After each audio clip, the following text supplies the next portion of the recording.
Again, it's wonderful to meet you, Stan. Thank you for taking a minute after the show today. Hey, it's not a problem there, my friend. Just want to add value to you and your audience. I have no doubt you will. Let's begin our journey into your work as a communications expert by asking you this. 6 years ago, this pandemic changed everything about the way we worked and lived. Mhm. How did you get through that era, and how has it changed the approach to your work? Let me tell you that time was crazy. As a mediator, what I like to do is to be able to be in the room with an individual so I can read their body language. Uh, I'm a practitioner of DISC. DISC is a behavioral assessment where there's four different types. You have your dominant, you have your life of the party, the eyes, you have your C's that are like the Rock of Gibraltar, and you have your C's who are very analytical. So being able to be in a room and talk to somebody and watch their body language gives me an indication of what their personality type is like, and it makes it easier to enter in rapport. But with the pandemic, oh my goodness, Joe, then you're not in the room with them, and so you kind of have to rework how you do things. And we ended up doing a lot of mediations after that point, even all the way up to when I retired in December, doing it via video. It became easier for attorneys to stay in their homes, I guess, or in their office, and their complainants over here.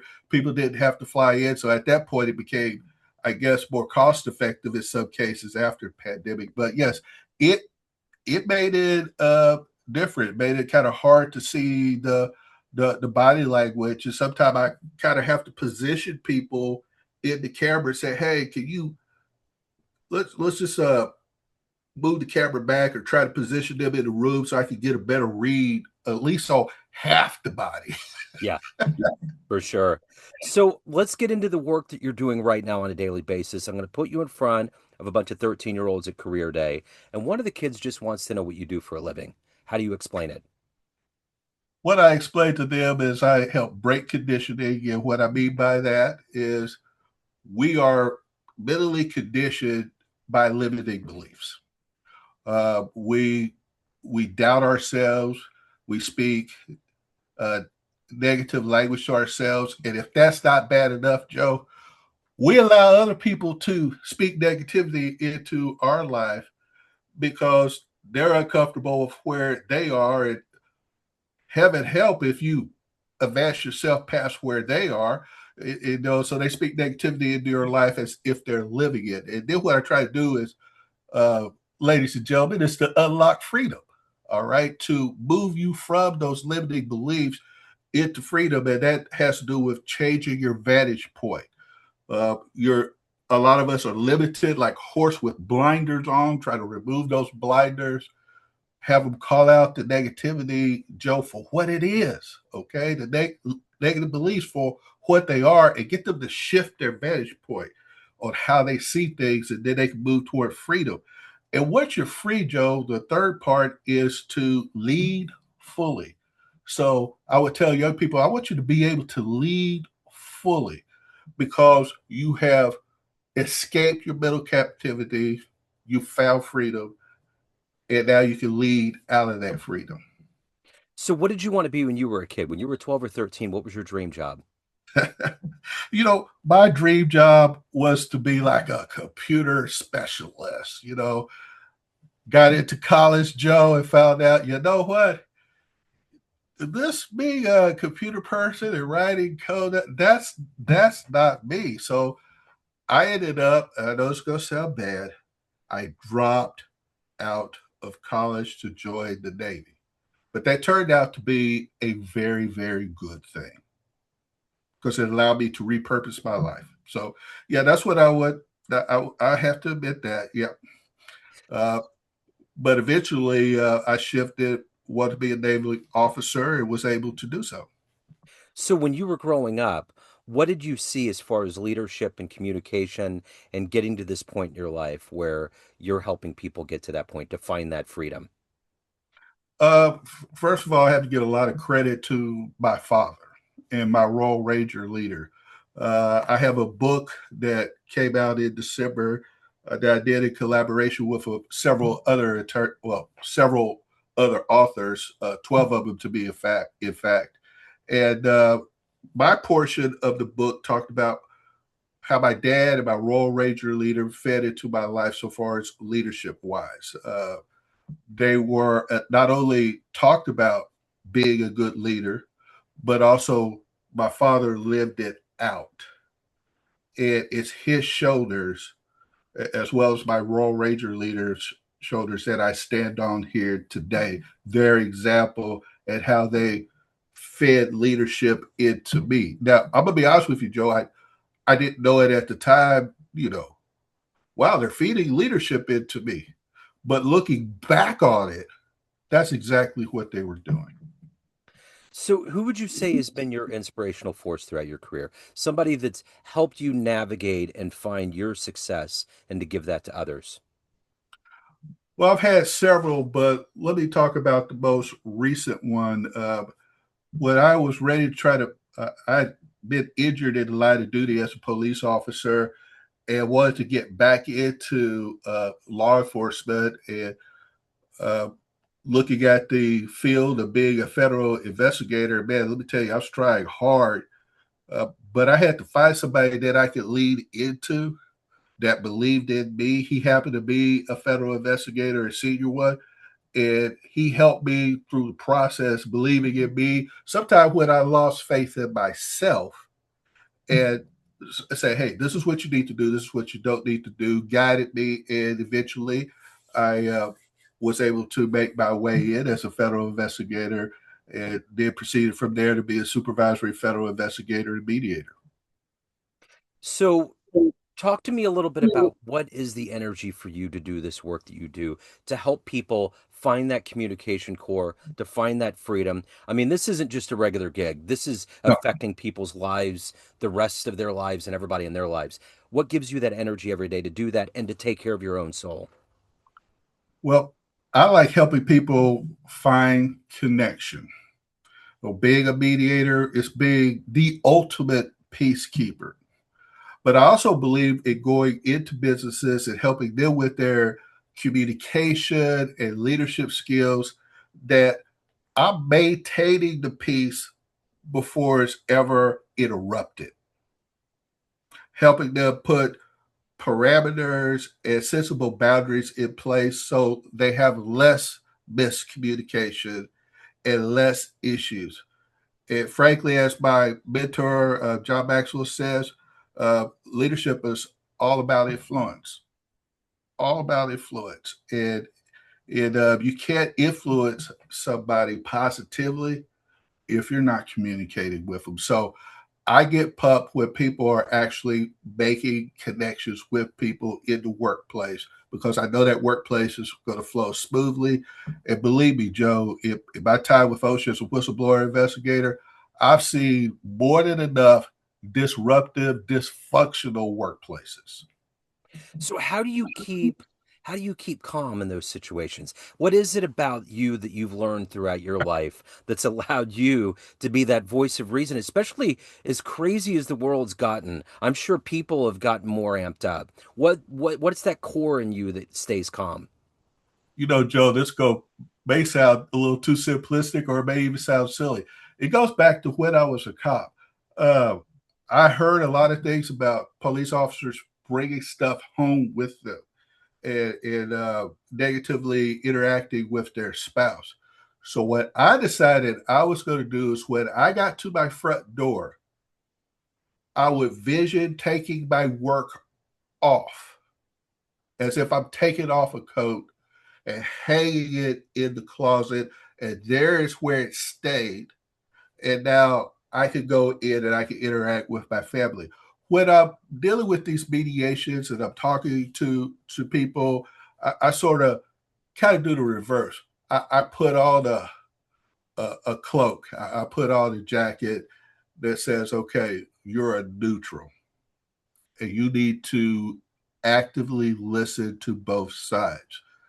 And then you need to do so that you're able to coach both parties. And that may even sound strange. Well, wait a minute. Are you mediating or are you coaching? I'm also coaching because when I divide them into caucus sessions and I'm sitting in there with them, Joe, and talking to them, they have the answer. I don't. I'm not coming in it as a mediator because I have all the answers. They have the answers. And what a coach truly does is a coach knows that people have the answers. They just have to work with them until those answers surface within them, and then I'm able to get the parties to come into agreement with each other. So that's how I do it. To sort of put on a cloak and say, this is who I am in this moment. And when I leave, I take that bad boy off Yep. and hang it up. So let me ask you this. If you were to have a dream tonight and you ran into that version of you that was going to get into computers but decided to go in the Navy, and you were your age and you walked into a room and there was a film projector and you hit play and it was a 60-second highlight reel of the life you've lived, would you believe that your life turned out this way? No, I wouldn't. But I can also add to that is that I would not change a thing. I'm a man of faith, and I believe that my steps were ordained, and I believe that God has brought me to the point of where I am right now. And I would tell myself, trust in the capital God process. All right. Go where your heart leads you, because I know going to that school, yeah, knowing that I would fail and mess up and everything like that, I learned from that failure. And those lessons I took when the Navy sent me back to school and my GPA elevated, and it was much easier. I had more free time than I did goofing off the first time. And there would be other failures, Joe, other failures where I'd fall down, face plant, get back up, shake it off, put my glasses back on and go, okay, well, what did we learn from that? Well, I'm not doing that again, but that channeled me into the direction that I needed to go. So I would tell myself in less than 60 seconds, trust the capital God process, go forth, everything is going to be good. So if you were to walk into a room of everybody that's known you in a business sense throughout your career and your varying capacities from military, law enforcement, business, and you could tell them one fun story about you, maybe the first concert you went to, a wonderful place you traveled to, um, a game that you witnessed, something that would humanize you to that room. What would be a fun story you would tell that room? Oh my goodness. Uh, any number of police war stories. Uh, a lot of those war stories, Joe, I turn into object lessons for the companies maybe that I'm mediating for, or the companies that I'm working with, and say, hey, here's what happened, and here is what the company learned from that. I had a incident. I don't know why this war story is just popping up to my head. I was an environmental investigator at the time, and got a call about an illegal dump site, and I went, and you wouldn't believe it. There was a vast array, a couple of refrigerators and totes and boxes full of blood products from a veterinarian. And the veterinarian had hired this individual to dispose of their waste. So the person took the money, dumped it in an unincorporated area of Dallas County, and uh, the the the veterinarian didn't check on the person's credentials, because you have to be licensed by the state of Texas to be able to haul this sort of product and everything. And what I would tell companies is, when you don't do your due diligence, these things happen.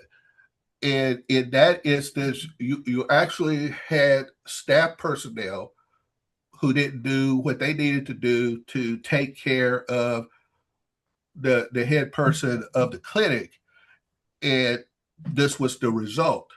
And it's a lot of times that's the same thing in whistleblowing cases. You have lower level management doing things that they should not be doing, and upper level management now has to come back up and clean up the mess. It A lot of times the people are not trained, don't have leadership training. They have the company is not invested in their growth uh, as a leader. And yes, everybody from the entry person all the way up to the top person can be a leader because leader is 360, Joe.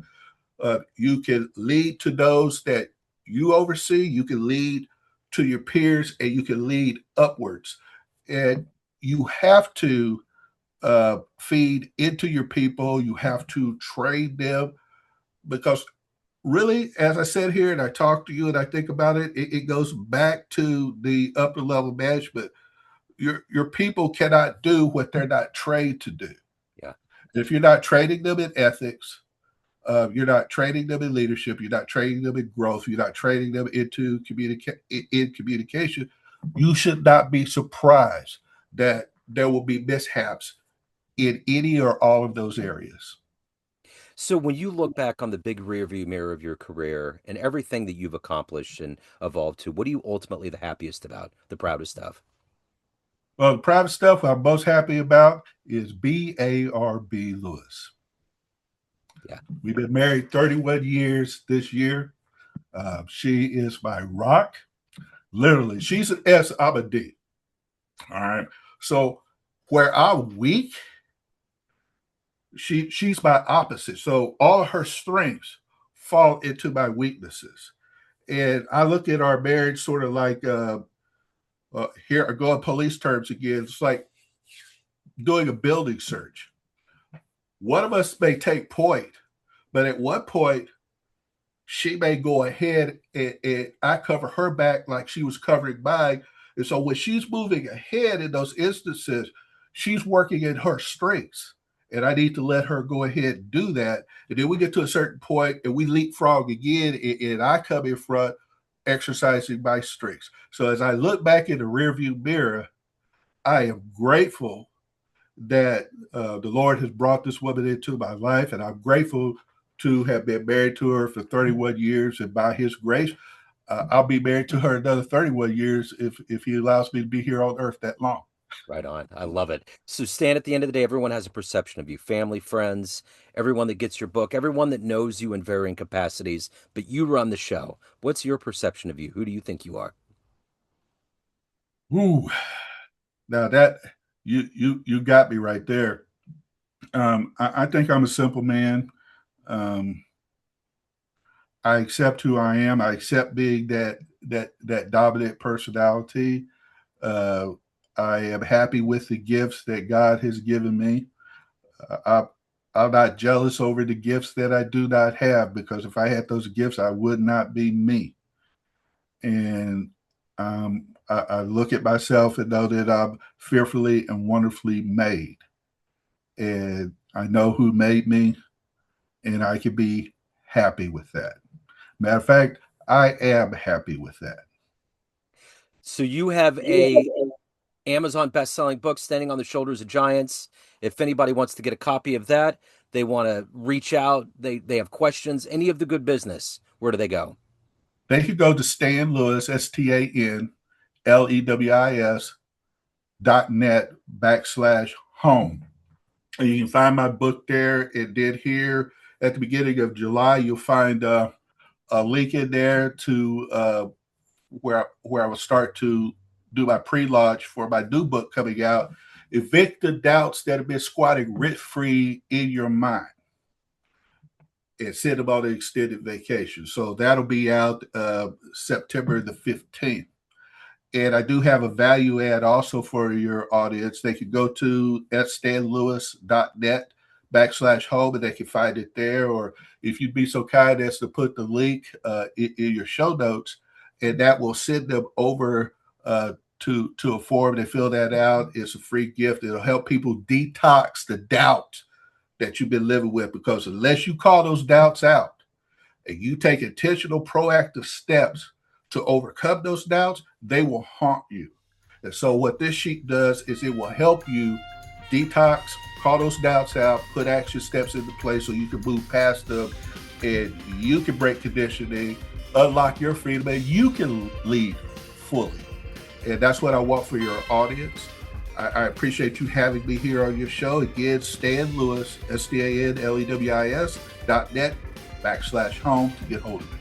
I will put all these links in the show notes. What a wonderful, illuminating conversation. Thank you. Thank you for your time. Thank you for your story, and best of luck with everything.